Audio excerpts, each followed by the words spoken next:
দাম দেখে মনে হলো স্বর্ণের বাজারে এসেছি, তাই ফিরে যাচ্ছি খালি হাতেই। এমন আফসোস নিয়েই বাড়ি ফিরছেন ইলিশ প্রেমীরা।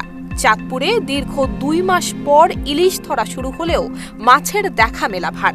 দামও গা শিউরে ওঠার মতো, কিন্তু মাছের গন্ধটাও যেন বাতাসে নেই। 1 মে চাঁদপুর বড় স্টেশন মাছঘাটে গিয়ে দেখা গেল মাছ নেই, আড়তদাররাও অলস, শ্রমিকরা গল্পে মগ্ন, আর বিক্রেতারা চোখে চশমা দিয়ে তাকিয়ে আছেন যদি কোথাও একটা ইলিশ দেখা যায়। যেটুকু মাছ এসেছে তার দাম যেন হৃদস্পন্দন থেমে যাওয়ার মতো। 1 কেজি ইলিশ ৩,২০০ টাকা, মাঝারি সাইজের মানি ২,৫০০, ছোট সাইজেও হাত পুড়ছে ১৭০০ থেকে ২১০০ টাকা। ক্রেতারা বলছেন এমন দামে ইলিশ কিনতে গেলে বোধহয় বিয়ের গয়নাটাও বন্ধক রাখতে হবে। কুমিল্লা থেকে আসা ক্রেতা আতিক বলেন, মাছের দাম বেশি থাকায় খালি হাতেই বাড়ি ফিরতে হচ্ছে।